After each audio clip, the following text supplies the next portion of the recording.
You're listening to the Decisive Podcast, insights and analysis to empower confident decision making.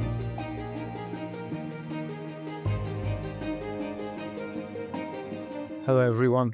I'm Ken Wattret, Vice President of Global Economics at S&P Global Market Intelligence. As I'm sure you don't need me to tell you, 2025 has been characterized by high levels of uncertainty across a range of economic and financial issues. And today's is designed to provide answers to many of the most frequently asked questions that we receive. Joining us today to help us achieve that goal are four key members of our global economics team. Ben Herzen, our co-head of U.S. Economics, Hanna Luchnikava-Skorsh, our head of Asia Pacific Economics, Diego Escaro, our head of European Economics, and Rafael Emil, our head of Latin American Economics. We're going to begin with the U.S. and probably the most frequently raised topic, which is centered on the ongoing debate about the health or otherwise of the U.S. economy. Then our growth forecast for 2026 is relatively optimistic. We're expecting annual real GDP growth to firm a little next year from around 2% this year. By comparison, consensus expectations are for growth to slow in 2026, and some forecasters are predicting recessions. What are the key factors shaping our somewhat more optimistic forecast for 2026, and what likelihood do we see of a recession happening? Hi, Ken. Thank you. Thanks for that question. Yes, we are relatively optimistic on 2026. Our forecast for 2026 positions us in the top quarter of the blue chip consensus panel. Now, there are tailwinds and headwinds that are shaking the outlook for next year. But since we are discussing why our forecast is optimistic, let me focus on a few of the tailwinds. First, the recently passed budget bill, commonly known as the One Big Beautiful Bill Act, includes a personal tax cut. A portion of the tax relief was retroactive to 2025. So in addition to lower withholdings, beginning in January of 2026, households will receive elevated refunds early in the year. So the resulting boost to disposable personal income will provide some support to consumer spending. That's one. Also, the budget legislation also includes new federal outlays for offense, immigration enforcement, and border security that will boost government consumption expenditures and gross investment heading into 2026. That's another tailwind. Also, from the perspective of forecasting model, inventories, that is business inventories at the end of this year, will appear underbuilt. So in our forecast, we do expect a rising pace of inventory investment to boost GDP growth next year. And finally, and this is pretty important, we do believe that an elevated, inclusive of tariff, relative price of imports will redirect demand to domestic producers. So now we certainly don't think that there are domestic substitutes for all tariffed imports, but there are some. And so the businesses that can produce host subsidies and have capacity will experience higher demand and will increase production. Now, with regard to the likelihood of recession next year, I mean, it's certainly possible, but it's obviously not our base case. The U.S. economy has performed remarkably well this year in the face of an historic increase in tariff rates and, by objective standards, an historically elevated level of uncertainty. But households in the aggregates are in good financial shape in that debt services as a share of disposable personal income are relatively low compared to pre-COVID levels. They are below pre-COVID levels. Now, one thing that I will say is that we maintain a recession probability model that maps current economic conditions into a probability that a recession will begin at some point in the next 12 months. And as of August, which is the last month we have data for this model because of the disruptions to data, as of August, that probability was 40%, which is uncomfortably high, but still below 50%. So we do believe that the U.S. economy will avoid a recession. Thank you, Ben. We've had a lot of questions about inflation, tariff effects, and so on. So let me switch to that. The perception is that the inflationary impact of higher tariffs has been quite limited so far, and that's allowing the Fed to focus on the employment side of its mandate. And that in turn opens the door to a potentially steep drop in policy rates by the middle of 2026. Do we share that view? But see, on this, I would say yes and no. Yes, it is true that the inflationary impact of tariffs has been small to date, and this has created an opening for the Fed to start moving the federal funds rate into less restrictive territory. But we do expect inflation to continue rising into next year as tariffs continue to pass through to prices. In our forecast, this motivates the Fed to again pause its easing cycle during the first half of next year. We don't expect the funds rate to reach a neutral level until next September. Before we move geographies, a couple of questions related to AI. The first one, there's been a lot of discussion recently about how AI is appearing in and influencing US data. What are we thinking about the role of AI in the US macroeconomy, and how do we incorporate it into our forecasts? So AI appears in a few places in the GDP data. Like construction of data centers is one place, the small but rapidly growing portion of business fixed investment.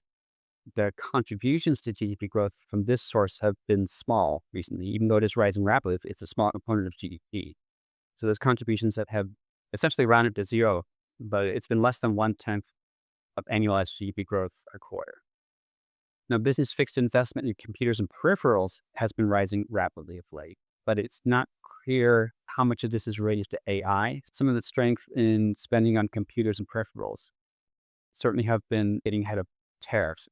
But in any event, most of the spending on computers and peripherals are imports, so that there's really not much of a contribution to GDP growth from that source. AI probably appears in business fixed investment in intellectual property products. This component rose rapidly over the first half of this year, especially in spending on software. This could be related to AI, and these gains did contribute materially to GDP growth over the first half of this year, but it's really unclear how much of that can be directly tied to AI. Now, having said this, I think the real promise of AI is the potential boost to productivity growth in coming years. Now, there are a range of estimates of this boost. In our recent forecast, we've been assuming that AI boosts total factory productivity growth by 1/10 per year indefinitely. Thanks, Ben. And a related question, do you see signs of an AI bubble, and are there any parallels with the dot-com bubble? Whether there are signs of an AI bubble in the spending data, probably not. The spending on data centers, equipment, software, and research and development could continue to ramp up for some time. So I don't really see that as a bubble. Now, whether there are signs of an AI bubble in the stock market, I would say maybe and maybe not. What we can do is we can identify companies that we view as being involved in AI and ask how much of the recent gains in, say, the S&P 500 have been accounted for by these companies. So to address this question, we picked 16 companies from the S&P 500 that are typically associated with AI and asked how much of the rise in the overall S&P 500 since, say, January 2024 has been accounted for by these stocks. Now, over this period, the overall S&P 500 rose stunning 40%. That's a lot. And AI stocks, so these 16 AI companies that we think can be tied to AI accounted for nearly half of this gain. Now, is that a bubble? I don't know. That depends on how profitable these companies ultimately become. Now, regarding whether there are parallels to the dot-com bubble, yes, there are parallels. Over the 2 years leading up to the peak of the dot-com bubble, the S&P 500 rose 36%, and that's similar to the rise that we've seen over the last year and a half or so in the S&P 500. The current price-to-earnings ratio for the overall S&P 500 is not as high as it was just prior to the dot-com crash, but it is elevated. Now, for us, the bottom line is, yes, we do believe that in the aggregate, equities are a bit overvalued. And in our forecast, we do show a decline in the S&P 500 over the coming 2 years. I think we show something like a 12% decline. We don't take a stand on whether that's in AI companies or otherwise. It's just for the overall S&P 500. But the decline that we do have in the forecast is a manageable decline. It's a headwind, but the economy can withstand it and does continue to grow. We're going to move to Asia Pacific and bring in Hannah. And the first question, Hannah, relates to the region as a whole. With the tariff front running largely over, have we started to see signs of a slowdown in the region? Thanks. Hello, everyone. So I think to about July, we have seen a broad-based expansion in exports, which has been supporting overall growth in the region. And those exports have been supported by the tariff front running ahead of implementation of U.S. tariffs, which again resulted in broad expansion of merchandise exports across most of Asia. Now, starting from August, which is when the country-specific tariffs in particular were announced, we are seeing mixed results in export performance, which is again something we have been already anticipating in the second half of the year. So first, the technology exporters, including Taiwan, Hong Kong, to a lesser extent Vietnam, Malaysia, and some of the others within ASEAN, are still showing strong performance in the exports of semiconductors and electronics, which is being related to strong global and U.S. demand for artificial intelligence. Now, for non-technology exports, we already starting to see a significant slowdown and in some cases contraction in exports to the U.S. in particular. We have seen that in terms of sectors, footwear and textiles have experienced sharp slowdown in August. For other sectors, we are seeing deceleration in growth. And importantly, as we look on month-over-month basis, we're also starting seeing a slowdown in exports. That is also starting to contribute to domestic economy via both industrial output and investment. We have seen industrial production slowing across a number of markets, including Japan, Philippines, Singapore. Singapore's manufacturing sector has been in stagnation third quarter, broadly speaking. As we look to the rest of the current year and into 2026, our expectation that we are likely to see further unwinding of tariff front running, with exports likely to slow further. At the same time, overall economic growth is likely to be supported by strong exports of services, in particular for economies which are pretty dependent on tourism, as well as broadly relatively robust domestic demand, which is supported by monetary and fiscal policy expansion. The central banks across the region have already been in accommodating policy modes more or less since the beginning of the year, which has been related to broadly moderate inflation trends supported by low commodity prices, moderate food inflation. And we are still expecting a number of interest rate cuts across the region during the remainder of 2025, as well as in 2026.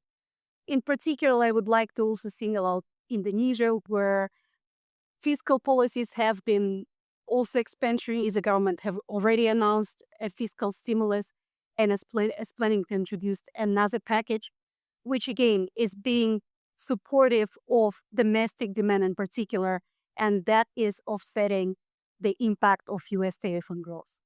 So overall, for the region, we are anticipating economic growth to slow marginally in 2026, but it is not a sharp slowdown, which we have expected at the beginning of the current year.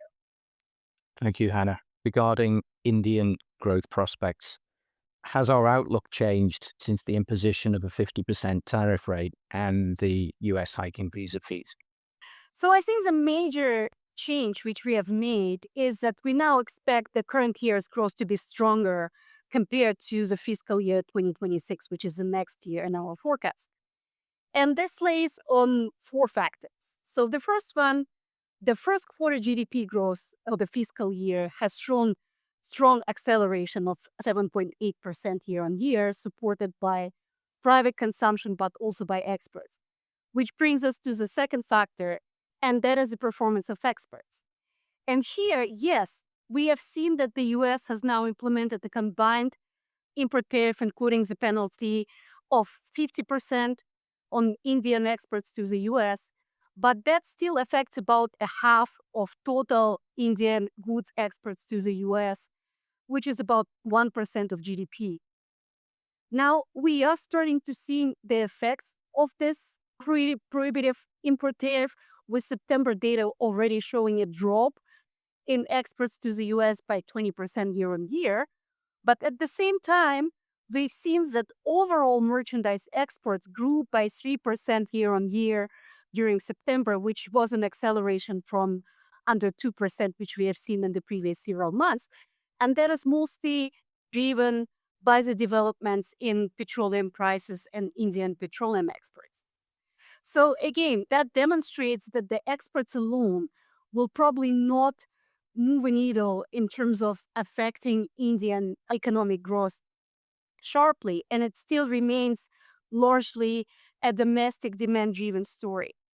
And that brings us to the third factor, which is affecting a current economic outlook, and that is inflation. We have seen that consumer prices in India have been at historic lows during the current year. That has been driven by deflation in food prices. The favorable trends in inflation have been supported by the good monsoon, which again reaffirmed good stocks of food stocks, which are likely to have a downward pressure on prices going forward. And the fourth factor is that the government has implemented the rationalization of goods and services tax, which, for one, is boosting private consumption, particularly during the current festive season. And secondly, it is also putting a downward pressure on prices, meaning that domestic consumption will receive additional support from lower prices, whereas the monetary policy by the Reserve Bank of India is also likely to remain accommodative, with the next interest rate cut expected in December. So that is likely to yield a real GDP growth of 6.3% in our forecast for the current year. The slowdown that we're expecting next year, and that is again related to the question you asked, is not only because of continued uncertainty on the tariff side, but is also due to the expected impact of the latest announcement of an increase in the H-1B visa costs in the US, with about 70% of H-1B visa holders being Indian nationals. And the expectation here is that it may affect the profits of domestic IT consulting sector in India, which will also have secondary effects on employment and consumption in urban India in particular. So combined with less favorable base effects, uncertainty prevailing on the trade side, as well as anticipation of less government spending on infrastructure last year, we expect growth to slow to 6.2% in fiscal year 2026. Thank you, Hannah. We're going to move to Europe now and bring in Diego. And the first question, Diego, relates to recent widening of sovereign yield spreads in some of the larger economies in Western Europe. How worried should we be about the fiscal situation in France and the UK? Yes, thank you, Ken, and hi, everyone. So the fiscal situation in France and the UK is quite worrying, and I think these two countries share some similarities. Both economies suffer from a combination of very high fiscal deficits and public debt and structurally low economic growth. I think what is key is that I also find it increasingly challenging to find a political consensus to bring that public finances back to a sustainable path. But in France, the composition of the parliament makes this consensus particularly difficult. So no party has an overall majority in parliament.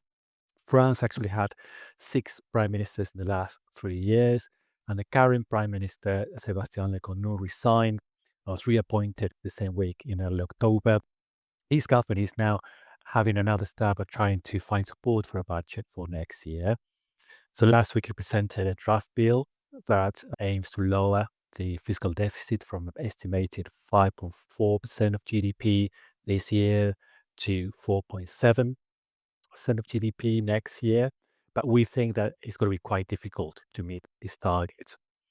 In the UK, the government has a large majority in parliament, but the politics and economics around fiscal consolidation are also quite challenging. Now, the government will present its budget for next year in late November. And based on the latest borrowing figures, we think that it will have to include around between 20 and 30 billion pounds in new fiscal measures. These come on top of 14 billion earlier this year. And we think that fiscal tightening means that the UK economy will continue to underperform in 2026. Now, when we think about fiscal policy, the first thing that comes to mind maybe is what's the risk of a fiscal crisis. And I think that on the positive side, both countries enjoy long average maturity debt on their public debt, which means that higher borrowing costs feed gradually into higher interest payments. And also central banks have tools that they can use to limit contagion and stress in the situation of a disorderly market dynamics. Having said that, high public debt make this economy quite vulnerable to changes in investor sentiment, and particularly in the UK, where it's a relatively large share of debt is held by non-domestic bondholders, and also creates a vicious circle where the increasing resources needed to service public debt that increase the need of fiscal consolidation, and also takes away resources to spend in other areas. And for example, in both France and the UK, what they pay in interest payments for in a year is higher than the defense budget, and in the UK's case, much higher, around 80% higher. Thank you. The next question relates to growth. With the external sector likely to remain a drag, how probable is a domestic demand-driven boost to activity in Europe in 2026? Thank you, Ken. I think this question is quite important because trade has been quite volatile this year, and particularly due to front loading in anticipation of higher US tariffs. But overall, net trade has been a drag on the economy during the first half of 2025. So we think that picture will not change during the remainder of the year and in 2026. And the outlook for European exports is still quite challenging. External demand, we think, will be weaker next year. Exporters also are facing higher tariff on their exports to the US, also loss of competitiveness due to stronger currencies. And an important factor I think we need to take into account is the structural loss of market share of European exporters in mainland China. Now, against this backdrop, domestic demand is, I think, in general, not in a bad place to contribute to growth in 2026. Fiscal policy will be significantly more expansive, particularly in Germany, and we expect these to have some positive spillovers to the rest of the region. Labour market conditions remain quite supportive, despite a modest increase in unemployment in some economies. And corporate balance sheets in the private sector look quite healthy. So we think growth will be more tilted towards domestic demand in 2026 as opposed to the external sector, with a few caveats. The first one is that the fiscal position will differ quite substantially in different European countries. Yes, it will be supportive in Germany, but not so much in France, the UK, or even Italy. And secondly, although uncertainty, particularly related to trade, has diminished, it remains quite elevated. And we think this factor will limit investment and consumer spending next year. And that's why we think that although domestic demand will make a positive contribution, that contribution is still likely to be modest. Thank you. So we've mentioned a few times the difficulties that Europe has to achieve faster growth, but we know that Spain has achieved a relatively impressive growth performance. Are there any lessons there for other countries in Europe? Yeah, I think the Spanish economy has overperformed the European average in the last couple of years, but not only Spain, but also Greece, Portugal, Croatia. They've grown much more strongly than the European average. This has been due to a combination of factors. Most of these economies are less exposed to the manufacturing sector, which in Europe has been in recession since 2022. For example, the manufacturing sector represents around 13% of Spanish GDP compared to around 20% in Germany. In Spain, the immigration is playing a role, particularly immigration or immigrants with high levels of education. And service sector dynamics have been quite strong. Not only tourism, which is the first thing we would come to our mind, I think, when we think about the Spanish economy, but also high value added services such as finance, professional services. Growth there has been substantially above the European average. Another factor that has helped the recovery there is EU funds from the Recovery and Resilience Facility, which is the EU Pandemic Recovery Fund. They have not only boosted investment in areas such as green and digital transitions and transport, but also reforms that are linked to these funds within will have a positive impact on long-term productivity. And I think that's probably the main lesson for the rest of the area is to focus on the supply side of the economy, particularly given Europe's poor productivity growth over the last decade. Thank you. It's one thing, I guess, to identify the factors, and then it's another thing to copy them. Thanks, Diego. We're going to move to LATAM again. We'll bring in Rafael. The first question relates to Mexico. What are your expectations regarding the upcoming negotiations or revisions to the USMCA? Thank you, Ken, and good day, everyone.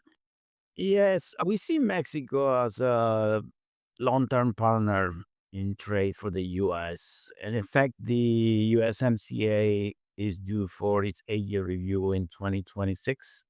In our base case, we will see the same agreement, but with tighter rules of origin, with stricter regulations on the labor market, especially what concerning salaries.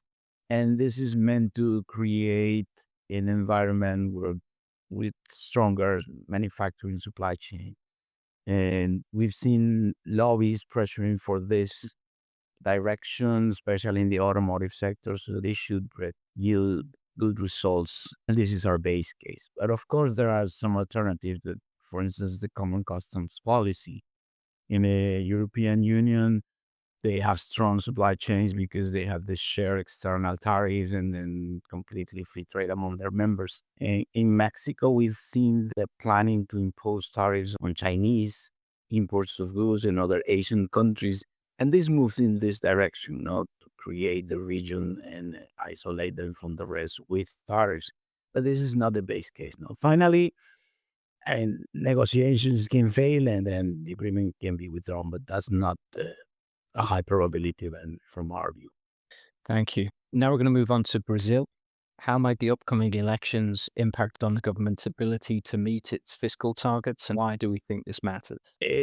That's a very good question. Brazil is scheduled to have general elections in October 2026 next year, and the concerns about a political business cycle where the incumbent party goes on a fiscal spree, to put it this way, to gain voters, is a risk that we need first to consider the state of public finances in Brazil. Brazil has currently a fiscal deficit equivalent to 8% of GDP. Most of it is interest payments on debt, the primary balance, which is the equation, the fiscal equation, excluding interest payments. It's almost balanced. There's been some improvements recently on that, but 8% of GDP is not sustainable. It's nothing that Brazil can afford in the medium to long term, and this has to be corrected.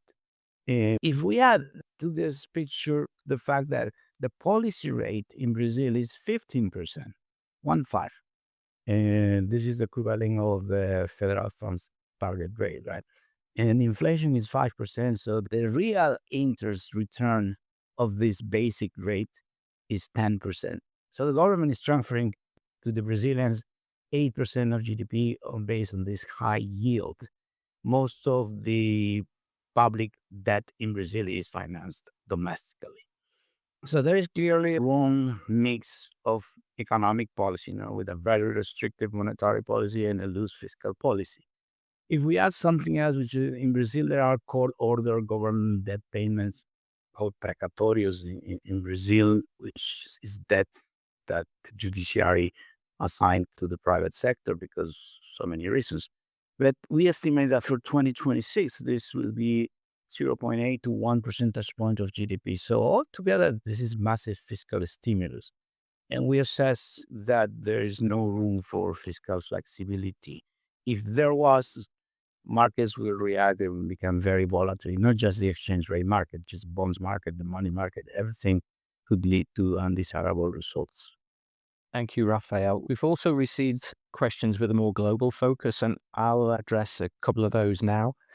The first refers to the IMF's recent comments about the persistent high level of uncertainty and its adverse economic effects on growth prospects and whether we share those concerns. And the short and simple answer to that is yes, we do.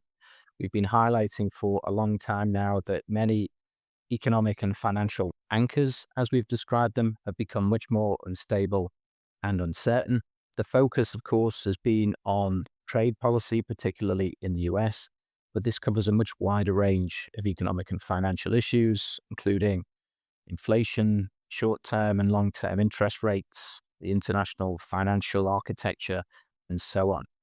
Now, our base case is still for a softer patch for growth in most major economies and regions currently and in the near-term period ahead, in part because of this persistent high level of uncertainty, also partly because of other factors, including a hangover from tariff front-running. Now, even though we're generally predicting that recessions will be avoided, we have been highlighting that in such an uncertain environment, we need to pay much more attention to the risks that surround the base case. And there is indeed an increasingly long list of those risks, some economic, some financial, some geopolitical. A second question that is coming in is whether core inflation rates matter for central banks and whether they could limit the scope for rate cuts in 2026. And again, the short answer to that question is yes. And the context for this is that core consumer price inflation rates have been stubbornly elevated recently in many of the world's largest economies. In the US, Japan, and the UK, for example, core consumer price inflation is above 3%. Now, the first point to highlight it in response to the question is that for some central banks, core inflation is the target. That's the case for the Fed, which is targeting a 2% core PCE inflation rate. For most others, it's the headline inflation rate that matters. And for emerging economies, which have relatively high weights in the consumer price index for food and energy prices, that makes very good sense. I think overall, whether core inflation rates matter more than headline, it really depends on the circumstances. If there's a shock to food or energy prices, for example, which pushes headline inflation sharply up or down, over which monetary policy has very little influence, think of something weather-related, for example, then central banks, you would expect, would generally look through that and focus on the second round effects. And by that, we would mean the impact on wage trends, spillovers onto other prices, inflation expectations, and so on. In short, the drivers of core inflation would matter more. As to the question about what this means for interest rates, we're generally expecting that consumer price inflation rates will come down through next year, helped by lower oil prices. We've already seen crude oil prices losing momentum recently, and that we think will allow central bank easing cycles in many parts of the world to continue. However, we do think there are grounds for caution about the potential growth effects of those falls in interest rates for a few reasons. One is that the high level of uncertainty over trade and other issues is likely to persist, and that will hold back spending. Second factor is that yield curves are likely to continue to steepen, given problems with persistent high deficits and high debt burdens, and that will temper the effective reduction in financing costs for households and corporates. And thirdly, the more interest rate sensitive sectors, areas like construction, particularly residential construction, manufacturing, and so on, they typically account for a smaller share of economic activity than they did in the past, particularly in the larger economies. So there are some grounds for caution. And then on the risks, will there be a correction in financial markets sufficiently large to lead to recessionary conditions? And I think that really depends on what kind of correction in markets we're talking about. We've talked previously about the vulnerabilities in sovereign debt markets and where sovereign yields to jump because investors were to demand much higher rates of return to hold long maturity bonds, given worries about debt sustainability and so on. Then I think the chances of recession would rise significantly because not only would financial conditions tighten due to those higher yields, but governments would be under pressure to deliver pro-cyclical fiscal adjustments to put deficits and debt on a more sustainable trajectory. If, on the other hand, we're talking about an equity market correction and the focus currently is on the potential for a deflation of an AI-driven bubble, then that's a little more complicated. And there are some kind of history lessons that we can draw on from what happened in the early 2000s when the dot-com bubble burst, but there are also some differences from that period. So what we saw in the early 2000s was that the US went into recession. It was short-lived and it was comparatively mild. The period of weakness or acute weakness lasted for 2 to 3 quarters and real GDP fell by less than 1%. The Fed was able to cushion the effects of the shock because it slashed its policy rates very aggressively by around 500 basis points pretty quickly. There's less room to cut rates now, and there's less fiscal space also in most major economies to cushion the blow. Elsewhere, Western Europe didn't go into recession. However, there was quite a sharp slowdown in economic growth. And globally, we saw relatively limited impact. Global real GDP back in the early 2000s contracted by just a quarter. In the second half of 2001, it was a very small fall. But also we need to bear in mind back then, growth in China was a major source of support for the global economy. It expanded by over 8% on an annual basis in 2000 and 2001. So there are a lot of differences at the same time as there are some parallels. And I think the general point would be if economies have less momentum, and maybe you could argue this is particularly the case in some of the larger ones in Western Europe, it wouldn't take much of a shock potentially to tip them into recession. Time's caught up with us, I'm afraid. Thank you to all of today's speakers, but most of all, thank you all for giving us some of your precious time. We really appreciate it. Goodbye for now. Thank you for listening to the Decisive Podcast from S&P Global. Please subscribe and join us for next week's episode. Until then, stay curious and stay informed.